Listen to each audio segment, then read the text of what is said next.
영화로 세상을 놀라게 하는 감독, 크리스토퍼 놀란 감독의 새 영화가 또 한 번 많은 사람들에게 영감을 주고 있습니다. 바로 오펜하이머인데요.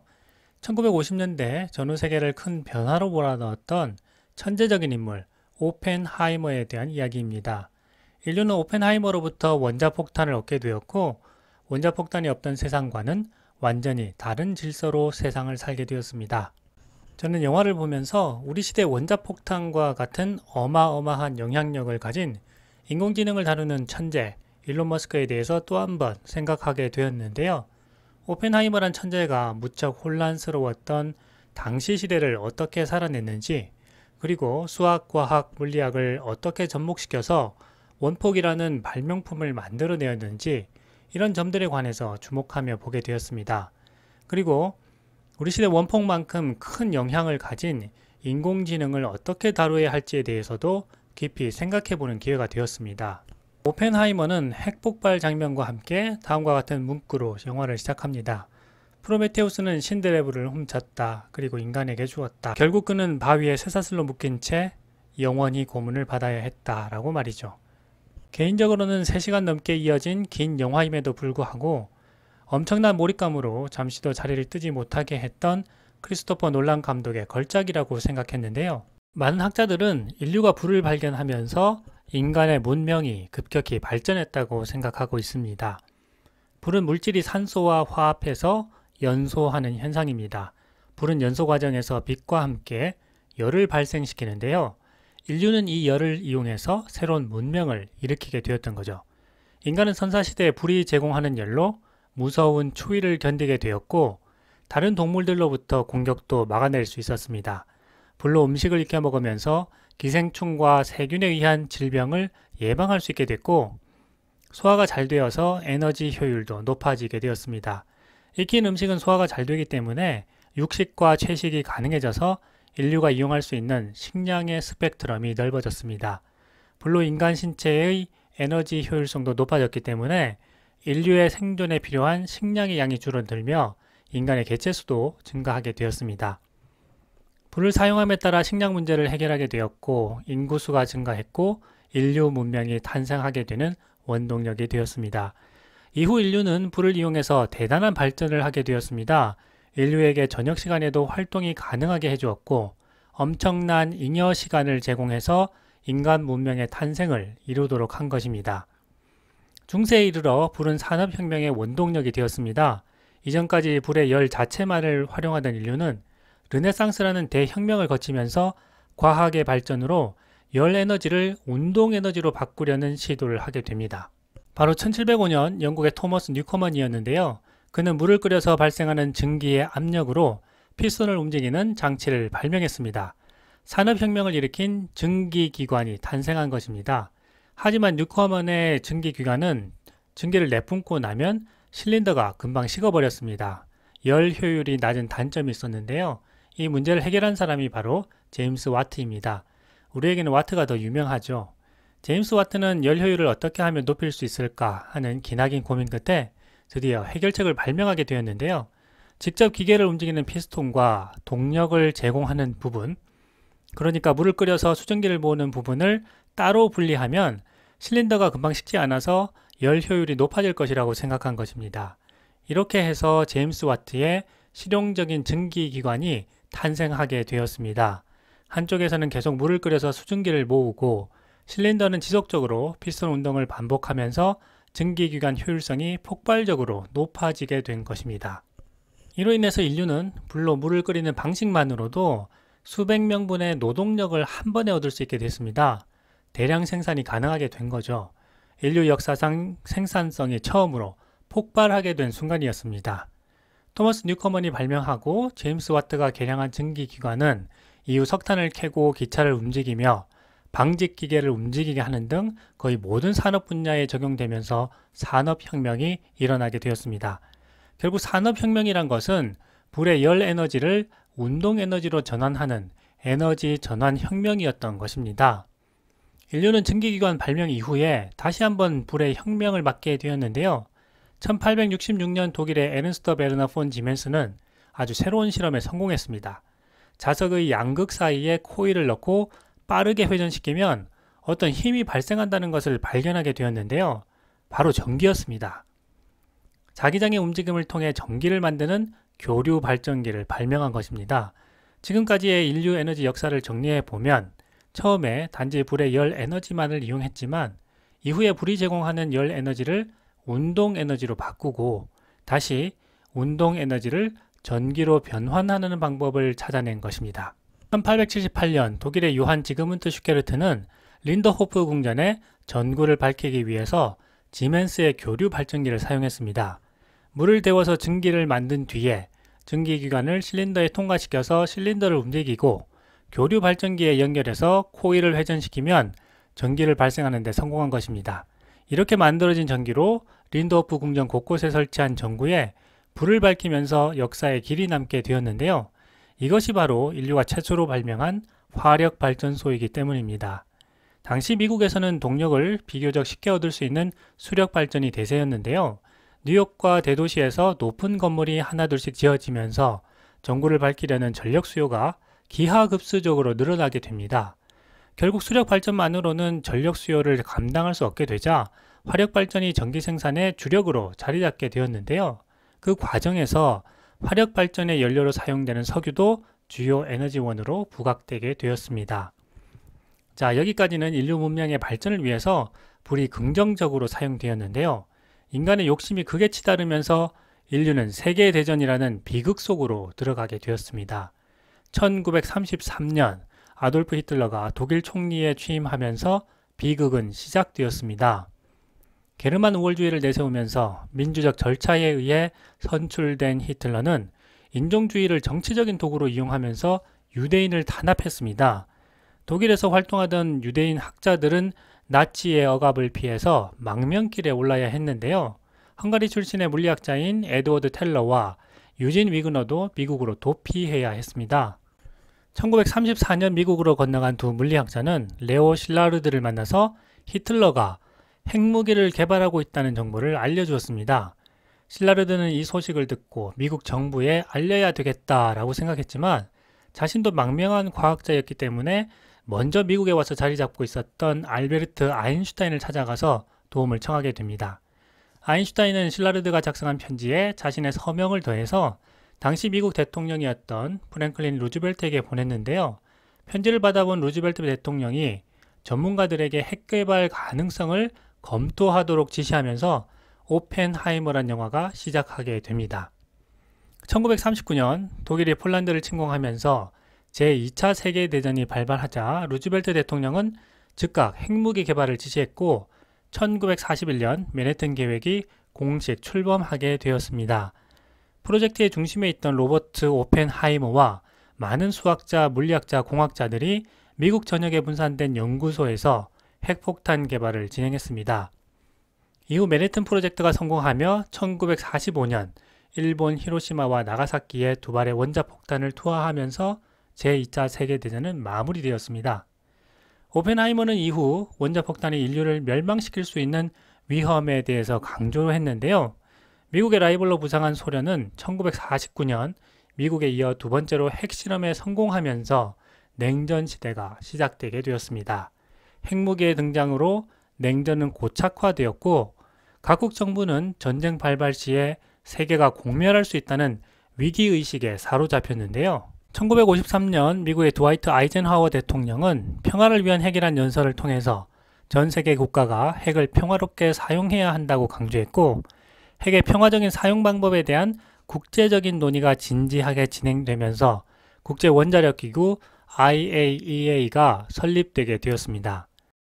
오펜하이머 영화를 보게 되면 인류가 지난 몇백 년간 쌓아온 물리학의 총체가 원자폭탄이라는 결정체로 통합된다는 것을 알 수가 있습니다.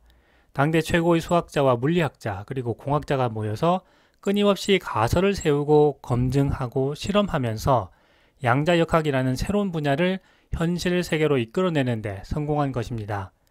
그러나 그렇게 해서 만들어진 결정체인 원자폭탄은 이후 정치인들의 도구가 되었습니다. 세계대전을 끝내는 도구도 되었지만 미국과 소련과의 냉전을 심화시키면서 핵폭탄 개발 경쟁을 가속화시키기도 했습니다. 인간은 스스로를 멸망시킬 수 있는 도구를 갖게 된 것입니다. 다행히 전 세계 국가가 핵을 평화롭게 사용해야 한다고 논의하기 시작했고 국제원자력기구 IAEA가 설립되어서 현재에 이르게 되었지만 언제든 그 위험성은 현실로 나타날 수 있는 가능성을 가지고 있습니다. 저는 이 영화를 통해서 현재 우리가 세상을 바꿀 수 있는 인공지능이라는 도구를 갖게 되었고 일론 머스크의 경고처럼 인공지능은 인류를 멸망시킬 수 있는 핵폭탄처럼 무서운 도구라는 생각이 들었습니다.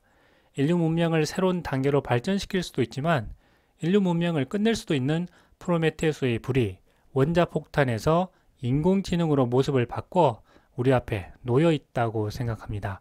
2023년 전 세계를 뜨겁게 달군 챗 GPT는 인공지능이 더 이상 먼 미래가 아니라 우리 앞에 현실이라는 사실을 인식시켜 주었습니다. 그리고 테슬라는 인간이 사는 세상인 복잡계에서 스스로 학습하고 판단하고 움직이는 현실 인공지능 FSD를 개발해 본격적인 출시를 앞두고 있습니다. 그리고 인공지능은 FSD라는 한정된 분야를 넘어서서 모든 것을 할 수 있는 범용 인공지능으로의 발전 단계를 앞두고 있습니다. 이런 상황에서 인류는 가보지 못한 인공지능의 미래를 과거 오펜하이머가 개발한 원자폭탄의 역사에서 찾아야 할 것이라는 생각이 듭니다. 오펜하이머가 수많은 수학자, 물리학자, 공학자들을 한데 모아 과학의 총체를 만들었듯이 일론 머스크 역시 xAI라는 인공지능 기업에 AI 드림팀을 만들어서 역사를 바꿀 준비를 하고 있습니다. 이제 그 본격적인 인공지능 개발의 서막을 열 일론 머스크의 AI 드림팀 계획을 함께 공유해 볼까 합니다.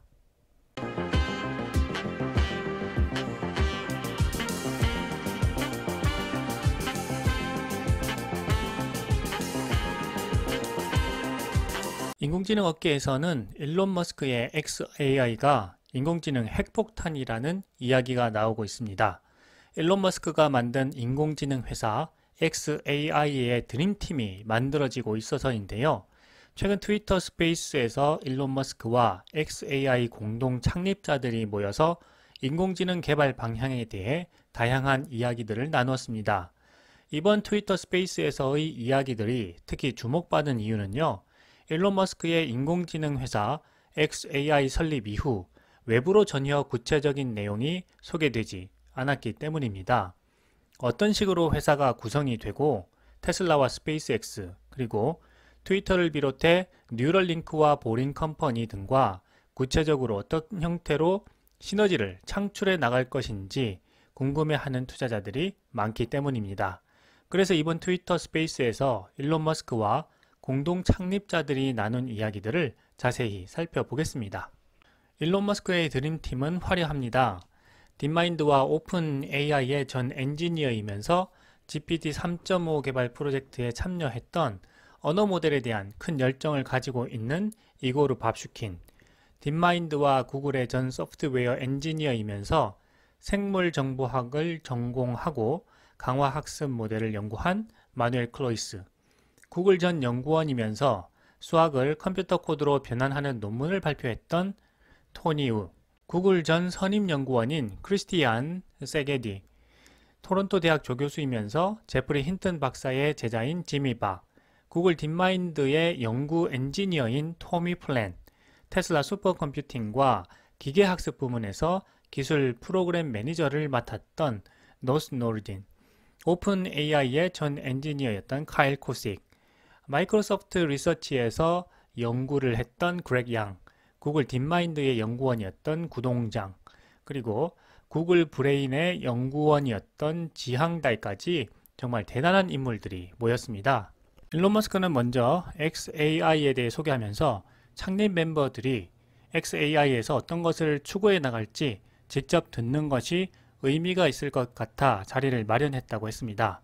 일론 머스크가 xAI를 설립한 목적은 우주를 이해하려는 고차원적 목적에서 선한 영향력을 가진 범용 인공지능 AGI를 만드는 것이라고 했습니다. 시작부터 굉장히 심오하죠. 일론 머스크는 인공지능을 가장 안전하게 만들기 위해서는 진실에 대한 열망을 갖고 오류가 발생하면 인정하고 수정하면서 미래를 향해 나아가는 것이라고 했습니다. 테슬라를 가장 빠르고 멋진 디자인으로 만드는 것이 첫 번째 목적이 아니라 가장 안전한 차로 만드는 것이 최우선 목표였듯이 인공지능 개발에 있어서도 일론 머스크는 인류에게 해가 되지 않고 안전하게 인류 문명과 사회에 도움이 되는 방향으로 개발하는 것을 가장 우선적인 목표로 두는 것입니다. 그러면서 고차원적인 이야기로 나아가는데요. 완전하게 진실에 도달하는 것이 가능하냐는 점에 있어서는 진실이라고 생각하는 것과 진실 사이의 오차를 최소화하도록 하는 것이 방법이 될 수 있다고 했습니다. 여기에서도 일론 머스크 사고법 제1원칙이 적용되는 것인데요. 다른 사람들이 하는 것을 보고 유추하는 것이 아니라 직접 문제의 근원까지 파고들어 생각하는 방법입니다. 최근 챗GPT가 사실이 아닌 것을 사실처럼 말할 수 있는 가능성에 대한 우려가 커지고 있습니다. 그래서 어떻게 하면 인공지능이 거짓이 아닌 진실만을 다룰 수 있게 될지에 대해서 고민이 많은데요. 일론 머스크는 자신의 인공지능 기업 xAI를 통해 안전하게 인공지능을 개발하려면 실제 진실과 진실이라고 생각하는 것 사이의 오차를 최소화하는 것이라고 이야기했습니다. 오차를 물리적으로 최대한 줄이도록 노력하고 또 그렇게 된다면 진실에 아주 가깝게 접근할 수 있게 된다는 것입니다. 일반적으로는 진실이 아니면 틀렸다고 생각하게 되는데요. 일론 머스크는 진실과의 오차를 줄이는 노력을 통해서 진실에 더 가깝게 다가가는 물리적 방법이 인공지능을 안전하게 개발하는 방법이 된다고 생각하는 것입니다. 정말 기발한 아이디어인데요. 감탄이 절로 나옵니다. 이런 부분에서 보면 정말 일론 머스크의 사고법이 우리 사회의 많은 부분에 있어서 발전을 이끌어낼 수 있는 도구가 될 수 있겠다는 생각이 듭니다. 일론 머스크처럼 호기심을 가지고 어떠한 분야에서든 최대한 진실을 추구할 수 있게 되면 인류에게 있어서 초지능이 있는 삶이 얼마나 가치 있게 변하게 될지 기대가 많이 됩니다. 일론 머스크는 태양계의 여러 행성들, 달, 소행성 등을 볼 때 정말 스릴 넘치고 흥미를 느끼지만 그것이 인류를 볼 때 느끼는 흥미와 재미만큼은 아니라고 했습니다. 머스크 자신은 화성을 너무나도 좋아하고 그래서 아이의 이름을 화성을 뜻하는 그리스어로 짓기도 했는데요. 인공지능에 대해 흥미를 가지고 인공지능이 진실을 탐구하도록 만드는 것이 안전한 인공지능을 만드는 최선의 방법이라고 했습니다. 저는 일론 머스크의 이 철학이 너무나 가슴에 와닿고 감동적으로 느껴지는데요. 우리 아이들에게 주입식 교육이 아니라 정말 가슴 뛰도록 흥미있는 대상을 찾아서 인생에서 열정을 갖고 살아갈 수 있도록 잘 이끌어 주어야겠다는 생각을 다시금 하게 되었습니다. 일론 머스크 자신은 수년 동안 인공지능의 안전성에 대해 고민하고 걱정해 왔는데요. 그렇기 때문에 기업이 이익만을 추구하는 방식으로 인공지능을 개발하도록 내버려 두어서는 안 된다고 했습니다. 인공지능의 안전을 위해서는 산업계 전부가 협력해야 한다는 것입니다. 인간이 도덕적으로 인공지능을 프로그래밍 하더라도 이를 약간 뒤집기만 하면 악한 인공지능을 만들어낼 수 있다고 했습니다. 그래서 진실을 추구하고 선한 영향력을 행사하는 인공지능을 만들기 위해 xAI를 설립했다고 밝혔습니다. 이전에 일론 머스크가 xAI 기업의 인공지능을 가리켜서 트루스 AI라고 칭한 것도 바로 이런 부분이었다고 생각됩니다. 이고르 밥슈켄도 일론 머스크와 같이 우주에 대해서 알고 싶은 마음을 늘 갖고 있었다고 했습니다. 아마도 이런 호기심이 일론 머스크와 잘 맞아서 xAI에 함께 참여하게 된 것이 아닌가 싶은데요. 밥슈키는 구글 딥마인드에서 일했을 때 딥러닝 분야에서 인상적인 결과물들을 도출했고 알파고 역시 그런 결과물 중에 하나라고 했습니다. 특히 머신러닝과 인공지능에 큰 흥미를 느끼게 되어 이 분야로 진로를 바꾸게 되었다고 했는데요. 그래서 구글 딥마인드에 입사해 알파스타와 같은 프로젝트에 참여하게 되었다고 했습니다. 알파스타는 머신러닝 에이전트에게 스타크래프트2 게임을 하도록 가르치는 일이었는데요.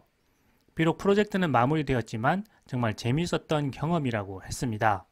이후 GPT 3.5를 비롯해서 다양한 프로젝트에 참여했고 특히 언어 모델에 대한 열정이 있다고 했습니다. 이제 xAI에서 일론 머스크와 함께 새로운 인공지능 기술을 개발해서 우주에 대한 이해를 높이고 인간의 집단 지식을 발전시켜 나가겠다고 했는데요. 지금까지 인간은 망원경을 보고 직접 로켓을 타고 가서 우주에 대해 이해하려고 시도해 왔지만 일론 머스크를 비롯한 이 천재들은 이제 인공지능이라는 도구를 활용해서 우주에 대한 탐험을 시도해 보려는 것 같습니다. 정말 새로운 시도입니다. 인간이 그동안 해보지 않았던 새로운 방법으로 우주를 탐구하려는 도전인 것이죠. 일론 머스크는 이고르의 이야기를 듣더니 신이 나서 이야기를 덧붙였는데요. 머스크는 이고르가 자신과 비슷한 배경을 갖고 있다고 했습니다. 가장 좋아하는 과목이 컴퓨터 사이언스와 물리학이었는데 한때 물리학으로 진로를 정하려고 하다가 정부가 충돌기 실험을 취소할 수도 있기 때문에 컴퓨터 사이언스에 집중했다고 합니다. 이후에 스페이스X와 테슬라에서 다시 물리학을 다루게 되었다는 이야기를 했습니다. 어떻게 보면 일반인들이 가장 싫어하는 과목, 물리학과 수학을 가장 좋아하는 이 천재들이 이해가 되지 않기도 하는데요. 뉴턴이 세상의 모든 움직임을 수학으로 증명해내며 세상을 수식으로 가득 채웠던 열정이 일론 머스크와 xAI에 참여한 천재들이 느끼는 열정과 흥미와 같지 않을까 하는 생각을 해보게 되었습니다.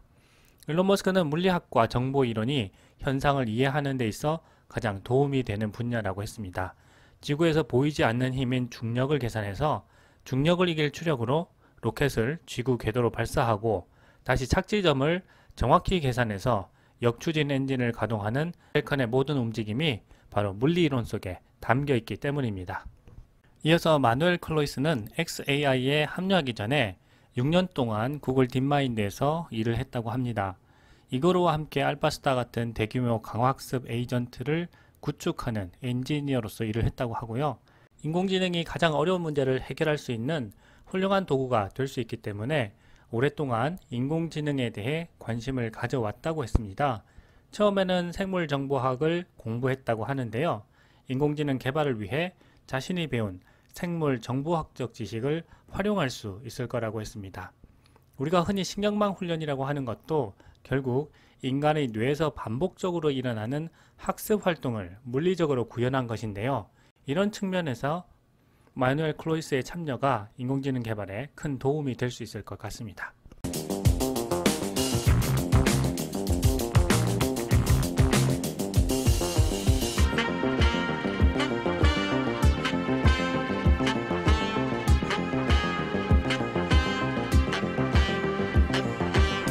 트위터 스페이스에서 일론 머스크와 xAI 공동 창립자들이 나눈 인공지능 개발 방향 파트 2입니다. 이번 트위터 스페이스에서의 이야기들이 중요한 이유는요. 이 xAI란 회사가 어떤 식으로 구성이 되고 테슬라와 스페이스X 그리고 트위터를 비롯해 일론 머스크의 회사들과 구체적으로 어떤 형태로 시너지를 창출해 나갈 것인지 나와 있기 때문입니다. 구글 전 선임연구원이었던 크리스티안이 수학에 대한 이야기로 시작했는데요. 우주의 이해를 위해서는 수학이 중요하다는 이야기를 하고 싶다고 했습니다. 크리스티안은 7년 동안 인간만큼 수학을 잘하는 인공지능을 만들기 위해서 노력했다고 하는데요. 이 인물도 굉장히 특이한 것 같습니다. 자신이 이렇게 수학 인공지능에 몰두한 이유는요. 수학이 바로 대표적인 순수 논리 언어이기 때문입니다. 인공지능이 사람을 흉내내는 것을 넘어서서 깊이 이해하도록 하기 위해서는 수학과 높은 수준의 논리적 추론 능력이 필요하다는 것입니다. 수학은 장기적으로 프로그래밍과 물리학에 꼭 필요한 학문이라는 점도 강조했습니다. 다음으로 토니 우는 자신의 꿈이 인공지능으로 가장 어려운 수학 문제를 풀어내는 것이라고 했습니다. 수학 문제를 그냥 푸는 것도 어려운데 인공지능을 만들어서 그 인공지능이 가장 어려운 수학 문제를 풀도록 한다는 것인데요. 인생 자체가 도전인 삶을 사는 천재들이라는 생각이 듭니다. 보통은 그냥 평범하고 편하게 사는 삶을 원하게 되는데요. 이런 천재들은 편한 삶은 도저히 받아들이지 못하는 것 같습니다. 일론 머스크 주위에는 이런 도전적인 목표를 가진 천재들이 가득한 것 같습니다. 토니 우는 구글 팀과 함께 미네르바라는 에이전트를 만들었는데 고등학교 수학 시험에서 꽤 괜찮은 점수를 받았다고 합니다. 그리고 자연어로 표현된 수학적 상황을 수학식으로 변환시키는 작업도 했는데요. 인간이 언어로 표현하면 그것을 수학식으로 변형하는 과정입니다. 현상을 파악한 다음에 추론 과정으로 넘어가는 중요한 프로세스입니다. 앞으로 xAI에서 인공지능 개발을 위해 이 접근 방식이 중요하게 사용될 것 같습니다. 다음으로 지미 반은 토론토 대학에서 최근까지 강의를 했고 과학 분야에서 훌륭한 인재를 선정하는 슬론 리서치 펠로우로 선정되기도 했습니다. 여기서도 인재들 간에 보이지 않는 경쟁이 좀 있는 것 같습니다. 지미 반은 딥러닝 전반에 걸친 연구를 해왔고 트랜스포머 모델의 기본 요소를 발견했다고 했는데요. 챗 GPT에서 T가 바로 이 트랜스포머 모델을 뜻하는 약자입니다. 자신의 연구 목적이 XAI 팀이 나아가는 방향과 일치하기 때문에 앞으로 개발할 인공지능은 인류에게 도전적인 문제들을 해결하는 도구가 될 것이라고 하면서 이 새로운 여정을 시작하게 되어서 매우 기쁘다고 했습니다. 이어서 독일 출신으로 구글 딥마인드에서 일했던 토비 폴렌은 어릴 때 아버지가 가르쳐준 비주얼 베이직을 계기로 해서 코딩을 시작하게 되었다고 했습니다. 대학에 들어가서는 수학과 머신러닝에 빠졌다고 했는데요. 처음에는 컴퓨터 비전을 집중 연구했고 6년 전부터는 구글 딥마인드에 합류해서 인공지능 모방학습과 강화학습을 다루게 되었다고 했습니다. 사회 모든 구성원들이 인공지능 혜택을 골고루 누리게 되었으면 좋겠다고 했는데요. 그렇게 하기 위해서는 인공지능을 친숙하고 쉽게 사용할 수 있도록 만들어야 된다고 했습니다. 다음으로 카일 코식은 오픈 AI에서 엔지니어로 일하다가 XAI에 참여하게 되었습니다. 일론 머스크가 작정하고 오픈 AI 인재들을 데려올 수 있을 만큼 데려온 것 아닌가 싶기도 하는데요. 카일 역시 수학으로 커리어를 시작해서 물리학을 전공하게 되었고 이후 테크 스타트업에서 일하면서 고성능 컴퓨팅을 이용한 시뮬레이션 작업들을 해왔다고 했습니다. GPT-4 프로젝트에 참여했다고 하는데요. 카일은 오픈 AI에서 일하면서도 인공지능을 소수 기업들이 독점하면서 발생하게 되는 위험에 대해 많이 생각했다고 합니다. 대규모 언어 모델에는 많은 자본이 투입되기 때문에 그 자본을 투입한 주체는 그만큼 이익을 회수하려고 할 것이고 결국 인공지능의 이익이 인류 전체에게 골고루 돌아가지 않게 된다는 것입니다. 오픈 AI에서 일하던 엔지니어들이 대부분 이런 인공지능의 위험성과 인류 전체를 위한 선한 마음에서 일론 머스크의 XAI로 옮기는 결정적 계기가 된 것 같다는 생각이 듭니다. 카일은 소수가 독점하는 인공지능 문제를 해결하기 위해서는 인공지능 산업에 경쟁이 도입되어야 한다고 했습니다. 또한 XAI가 엔지니어들이 정치적이나 사회적인 이슈에 휩쓸리지 않고 과학과 엔지니어링 그리고 안전에 관한 문제에만 집중할 수 있도록 특별한 기회를 준다는 점이 가장 큰 장점이라고 했습니다. 다음으로 마이크로소프트 리서치 부서에서 연구원으로 일했던 그렉 양은 딥러닝과 수학과 과학을 연구하고 있다고 했습니다. 하버드 대학에서 수학을 전공하면서 어려운 수학 강좌를 수강하기도 했고 2학년 말쯤부터는 자신에 대해서 좀 더 알고 싶어서 학교를 쉬면서 DJ 프로듀서를 하기도 했는데요. 이때 여러 가지 생각을 하게 되었다고 했습니다. 양자역학이 우주의 현실과 어떤 관계일까? 계산 가능한 것은 어디까지일까? 괴델의 불완전성 정리는 의미가 뭘까? 하는 물음으로 인생에서 정말 원하는 것을 찾고 싶어졌다고 했습니다. 그 결과 자신보다 더 똑똑한 범용 인공지능인 AGI를 만들어낼 수 있다면 자신이 궁금해하는 문제들을 해결할 수 있겠다는 결론에 도달하게 되었고 그래서 XAI에 합류하게 되었다라고 했습니다. 그렉은 수학이라는 학문이 우리 현실과 과학을 이해하기 위한 기본 언어란 것을 깨닫게 되었고 수학을 더 잘 할 수 있어야겠다고 생각하게 되어서 수학을 다시 공부하기 시작했다고 합니다. 그래서 공부의 목표가 세상 그 어떤 수학자와 만나서도 수학을 주제로 해서 30분 이상 대화할 수 있는 사람이 되자는 것이었고 이제는 어느 정도 그 목표를 달성하게 된 것 같다라고 했습니다. 그래서 지난 5년 반 동안 마이크로소프트 리서치에서 일했고 일하는 동안 대규모 신경망 분야에서 많은 기여를 하게 되었다고 합니다. 그러면서 과학적 관점에서 보면 현재 우리가 당면하고 있는 시점이 20세기 초 물리학과 비슷한 위치에 있는 것 같다라고 했는데요. 그때는 양자역학과 일반 상대성 원리를 발견했던 과학과 수학에 있어서는 완전히 새로운 시대가 열린 시점이었습니다. 그렉이 보기에는 XAI란 기업이 생겨나고 인공지능을 훈련시킬 대규모 하드웨어 컴퓨팅 파워가 충분히 갖추어져서 그동안 쌓아온 알고리즘 이론들을 마음껏 펼쳐 보일 수 있는 시기라고 판단한 것 같습니다.